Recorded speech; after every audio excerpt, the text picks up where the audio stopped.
राज्य कर्मचारी साहित्य संस्थान उत्तर प्रदेश के अध्यक्ष डॉक्टर अखिलेश मिश्रा जी, मंच पर आसीन हमारे सहयोगी प्रमुख सचिव भाषा श्री जितेंद्र जी, डॉक्टर गौतम जी, मंच पर आसीन अन्य हमारे सम्मानित अतिथिगण, संस्थान के पदाधिकारीगण, आज के इस अलंकरण समारोह में सम्मानित किए गए हमारे सभी साथी अधिकारी एवं कर्मचारीगण, आज के इस समारोह में उपस्थित देवियों, सज्जनों, प्यारे बच्चों, सबसे पहले तो मैं उन तमाम सारे प्रतिभाशाली हमारे अधिकारी कर्मचारी जिन्होंने साहित्य सेवा में अच्छे कार्य किए हैं, जिन्होंने ऐसे कुछ पुस्तकें लिखी हैं जो कि आने वाले समय में लोगों को उससे बहुत कुछ चीजें सीखने को मिलेगी, प्रेरणा मिलेगी, आगे का रास्ता मिलेगा। उन सारे लोगों को अपनी तरफ से, प्रदेश सरकार की तरफ से आप सबको बहुत बहुत बधाई देता हूं, आप सबका हार्दिक अभिनंदन करता हूं।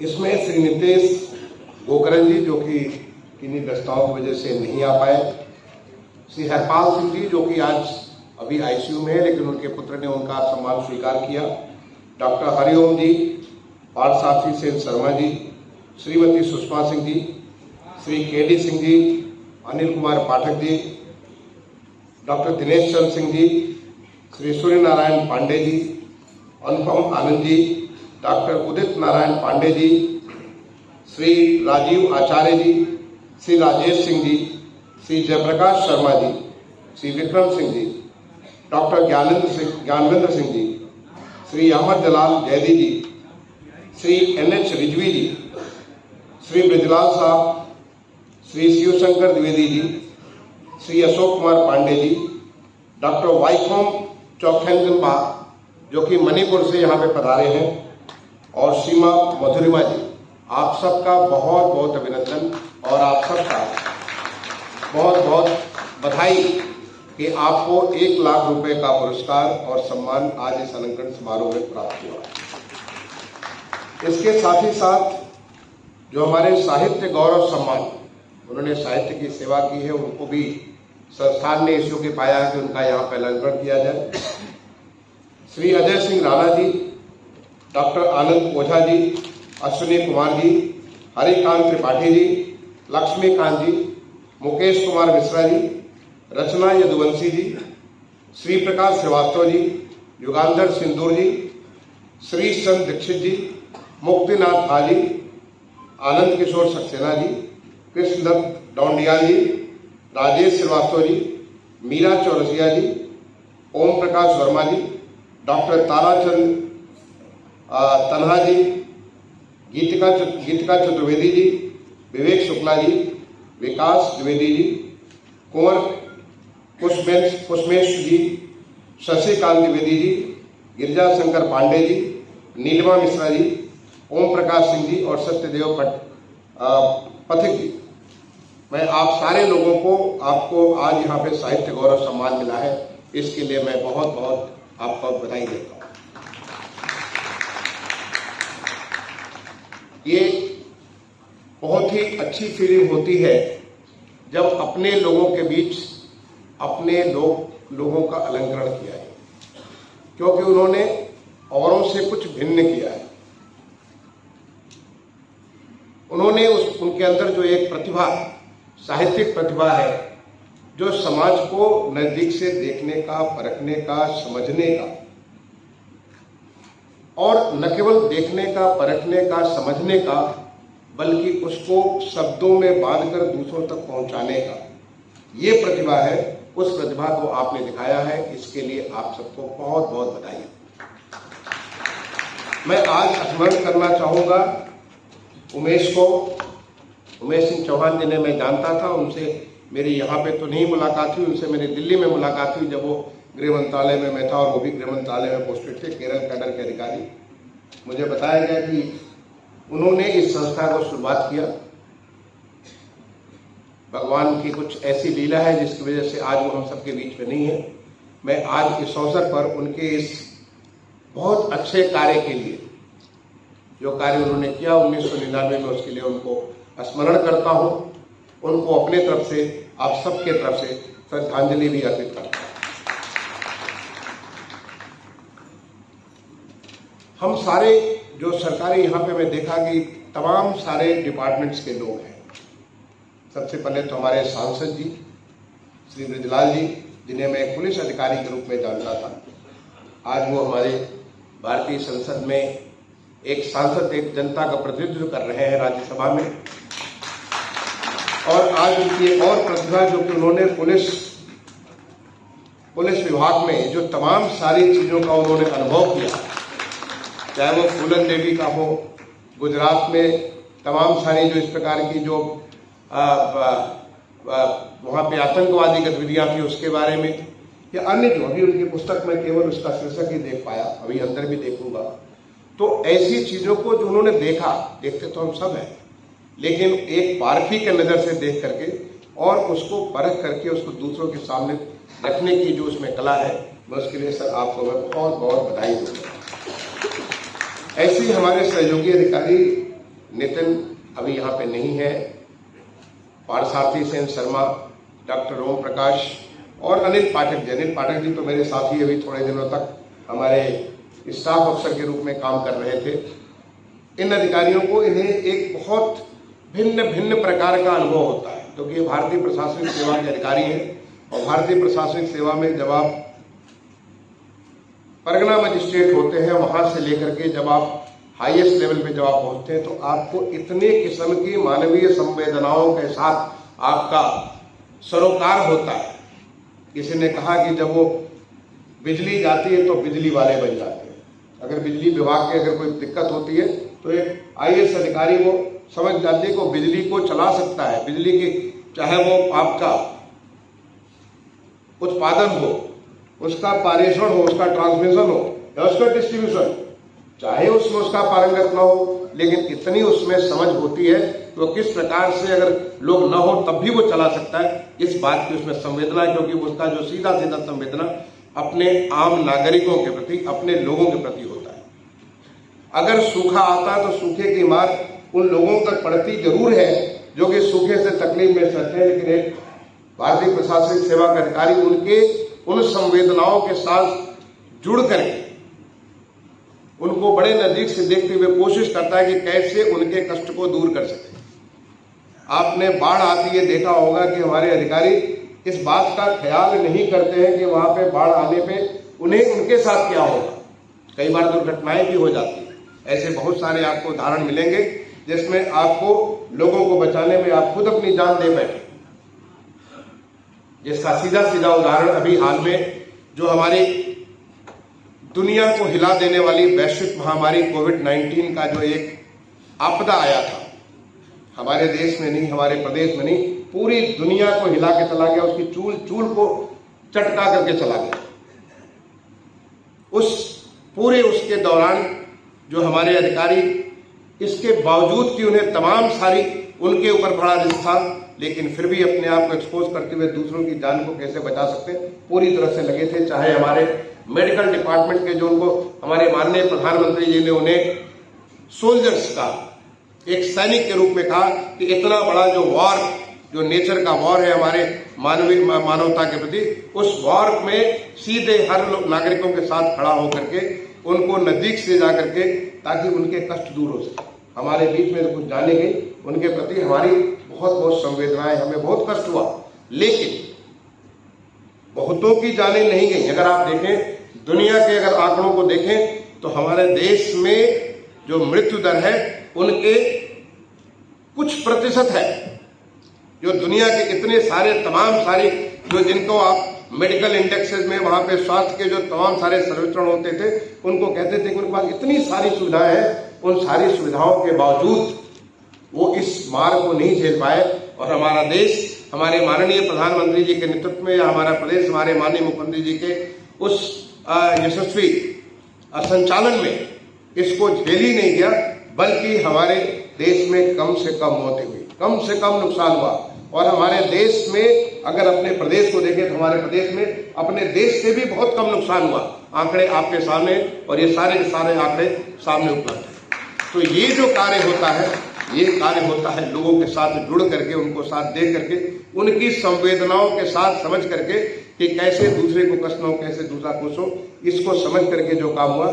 इसके लिए जो लोग लगे रहते हैं, तो बहुत लोग रहते हैं, लेकिन उसको समझ करके फिर उसको एक कलमबद्ध करना, उसे लेखनीबद्ध करना, ये एक कला है और वो एक साहित्यिक कला है। इसके लिए आप सबको मैं बधाई देना चाहूंगा। यहां मैंने देखा कि बहुत किस्म के, न केवल भारतीय प्रशासनिक सेवा के, बल्कि हमारे सचिवालय के, विधानसभा के, विधान परिषद के, शिक्षक वर्ग से, डाइट के, मेडिकल सर्विसेज के, ARTO माने जो रोड ट्रांसपोर्ट, जो कि रोज देखता है रोड ट्रांसपोर्ट में कैसे किस्म के लोगों को कष्ट होता है, देखते हैं कि कैसे हम लोगों की जान को बचा सकते हैं। कई सारी महामारियों से ज्यादा नुकसान लोगों को सड़क पे दुर्घटनाओं से होता है। तो जो रोज उस दुर्घटनाओं को देख करके अपनी संवेदना कैसे जोड़ लेता है, ऐसे लोग टैक्सेशन से जो हमारे इस राज्य कर है, ऐसे तमाम सारे जो LIC से, जो हमारे इंश्योरेंस का है, पुलिस विभाग से, ऐसे बहुत सारे हमारे जो जितने सारे अनेक सारे विभाग हैं, उन सारे विभागों के लोगों ने जो अपने कार्य किए, उस कार्य के लिए यहाँ पे उन्हें पुरस्कृत किया है। हर स्तर के जो हमारे, मैंने देखा कि यहाँ पे जो चतुर्थ वर्ग के भी हैं, तृतीय वर्ग के भी हैं, तृतीय वर्ग के भी और प्रथम A श्रेणी के भी लोग हैं। हर स्तर, क्योंकि प्रतिभा किसी की थाती नहीं, प्रतिभा हर कोई अपनी प्रतिभा से कहीं जा सकता है। और उस प्रतिभा का एक यहाँ पे एक जो आपका इस प्रतिभा की पहचान हुई, और इस काम को करने के लिए मैं राज्य कर्मचारी साहित्य संस्थान को बहुत बहुत इस बात के लिए बधाई दूंगा कि आपने ऐसे लोगों को पहचाना और पहचान करके उन्हें बीच में ला करके उन्हें पुरस्कृत किया, उन्हें सम्मानित किया, उन्हें अलंकृत किया। मैं आप सारे लोगों को इस बात के लिए भी आगाह करना चाहता हूं, क्योंकि आप में वो प्रतिभा है। आज हमारा देश एक बहुत बड़े परिवर्तन के तहत गुजर रहा है। आज हमारे देश में पिछले 8-9 साल में माननीय प्रधानमंत्री जी ने जिस प्रकार से पूरे देश को एक आमूल चूल परिवर्तन करके एक हमारे देश के गौरव को आगे बढ़ाने का, देश को दुनिया के देशों में एक उच्च स्थान दिलाने का, और जब पिछले 15 अगस्त 2022 को उन्होंने कहा कि अब हम अपने देश को 2047 में जब 100 साल की आजादी का मनाएंगे तो देश को एक विकसित देश बनाएंगे, वहां तक पहुंचाने का एक प्रणबद्ध होकर के, जिसको पंच प्रण की बात उन्होंने कही, उस प्रणबद्ध होकर के उसको आगे लेकर के चलने का एक बहुत बड़ा एक परिवर्तन दिख रहा है। आपने देखा हो कि किस प्रकार से आज दुनिया के जो सबसे ताकतवर 20 देश हैं, उन देशों का नेतृत्व हमारा देश कर रहा है। और न केवल नेतृत्व कर रहा है एक सामान्य तौर पर, बल्कि हर विधा में, हर क्षेत्र में, हर जगह और पूरे देश के हर राज्य में जाकर के उनको लोग आकर के आज उन्हें भी हमसे सीखने का मौका मिल रहा है, क्योंकि देश हमारा उस तेजी से बदल रहा है।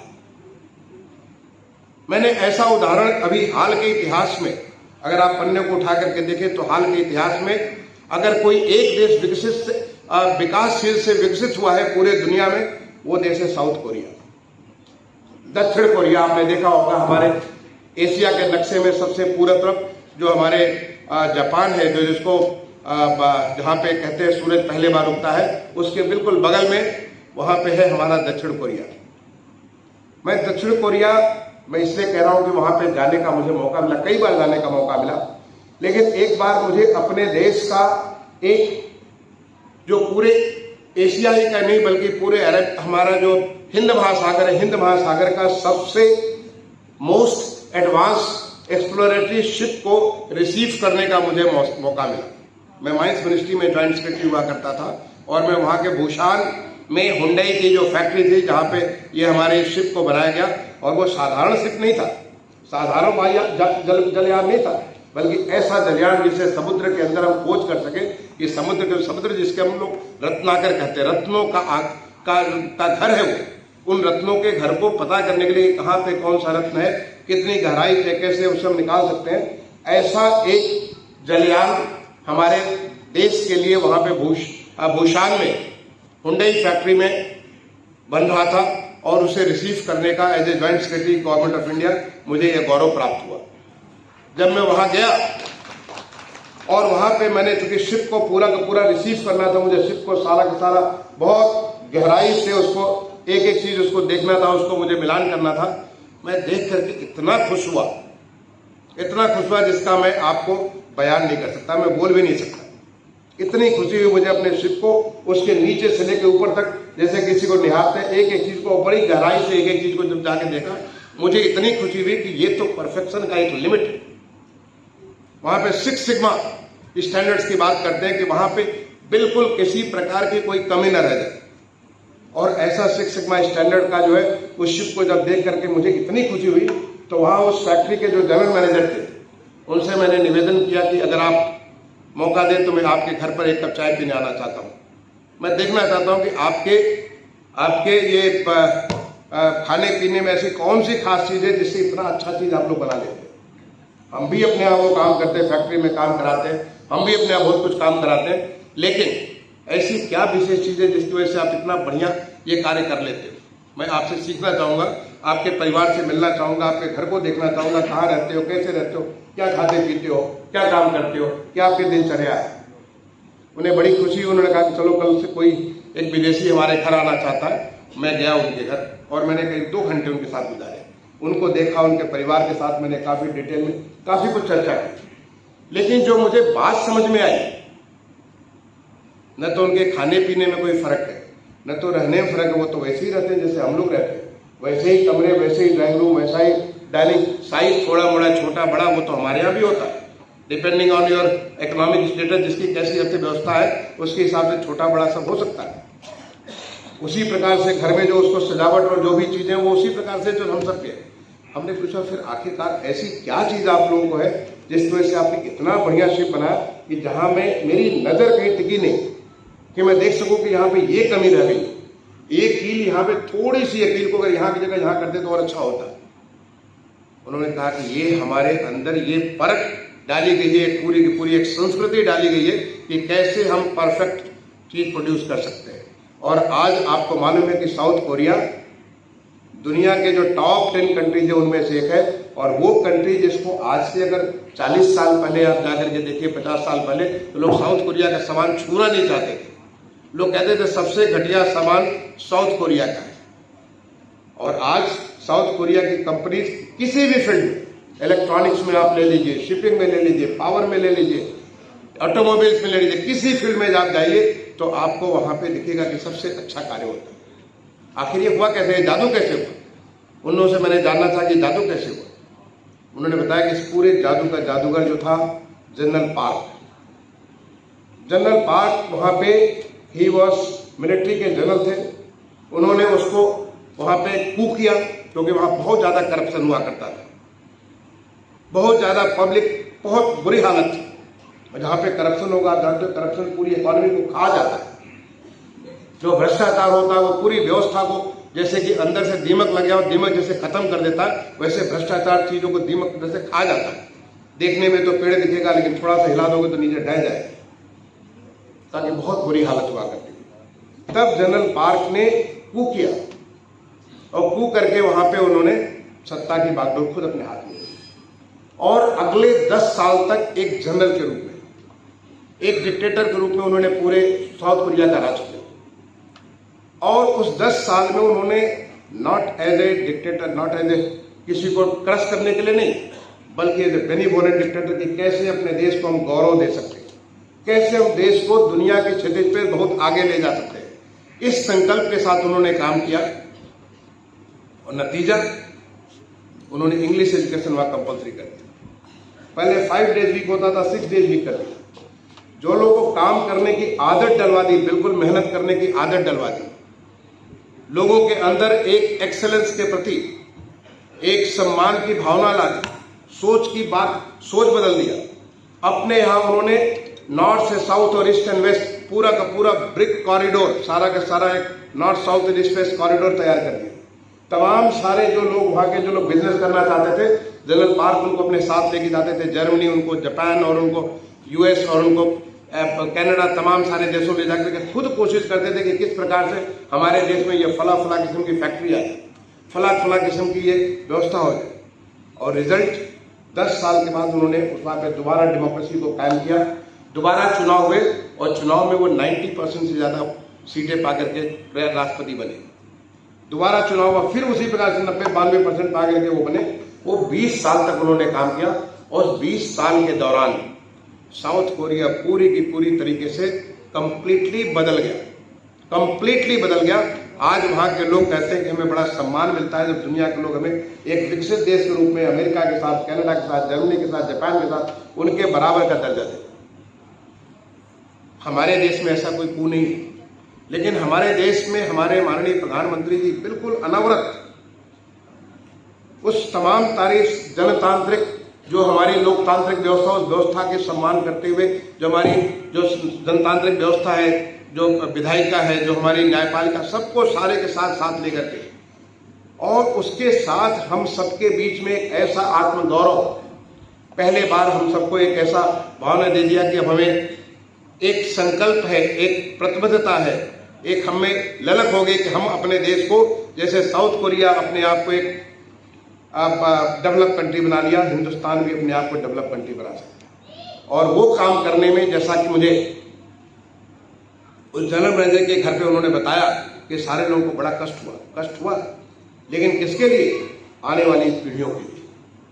उस समय लगता था कि हम बहुत काम कर रहे हैं, बहुत मेहनत कर रहे हैं, बट किसके लिए? आने वाली पीढ़ियों के लिए, ताकि उनको वो गौरव प्राप्त हो सके। और हमारा देश तो हमेशा से सबसे गौरवशाली देश रहा है। अगर आप हमारे देश को 1000 साल पहले जाकर के आप देखेंगे तो ये तो दुनिया के लिए लोगों की चाहत हुआ करती थी इस देश में आने के लिए। लोग सोचते थे कि कैसे हम आकर के यहाँ बसे। उनको तो छोड़िए, देवी देवता इस देश के लिए सोचा करते थे, गायत्री देवा के लिए काली धन्या सुविधार भारत भूमि भागे। इस देश में तो लोग देवी देवता भी आने के लिए तरसते थे, बाकी लोगों की बात ही और वेनसांग चले, फाइयान चले, सब सारे के सारे लोग यूरोप से, अमेरिका से, तमाम तरीके से लोग हिंदुस्तान आना चाहते थे, क्योंकि हिंदुस्तान ज्ञान का केंद्र था। हिंदुस्तान हर चीज में जो चीज और कहीं नहीं होती तो वो हिंदुस्तान में हुआ करती थी। हमारी कला है, हमारी शिल्प है, हमारा ज्ञान है, जो हमारे लेख है, जो हमारे ऋषियों ने, मुनियों ने जो इतनी सारी चीजें लिख रखी है, ज्ञान का भंडार है जिसे हमें जानकारी नहीं है। ये सब चीजें हमारे पास है, बस हमें जानकारी नहीं। अगर आप देखो तो जितनी सारी गणित हो, विज्ञान हो, दर्शन हो, हर चीज, साहित्य हो, हर चीज इतना समृद्ध हमारा ज्ञान है, ज्ञान परंपरा, भारतीय ज्ञान परंपरा इतना है, बस हम उसको जानते नहीं। जैसे कि हम चाहे हम सोने की खान के ऊपर बैठे हो और घर बना के बैठे हो और हमारे घर में रोशनी नहीं है, नीचे खान है सोने की, लेकिन हमको इसलिए मालूम नहीं कि सोने की खान है, हीरे जवाहरात की खान है हमारे ऊपर मालूम है। हमारे तो इतनी सारी ताकत है, उस ताकत के बावजूद हमें मालूम नहीं। और ऐसे में जो हमारे सरकारी कर्मचारी अधिकारी होते हैं, उनका एक बहुत बड़ा दायित्व हो जाता आने वाले समय के लिए, आने वाले समय में लोगों को ये मौका देने के लिए कि हमारा देश आगे बढ़ सके। तो मैं तो आप सारे लोग जिनमें एक साहित्यिक प्रतिभा है, जो कि चीजों को लिख पढ़ करके उनके सामने उनकी संवेदनाओं को पहुंचा सकते हैं, जो कि उनके बड़ी नजदीक से संवेदनाओं को देखते हैं, क्या करें कि हम लोग उत्कृष्टता की तरफ आगे बढ़ सके, क्या करें कि हमारा देश उस रास्ते पे चल सके जैसे कि साउथ कोरिया चल पड़ा था।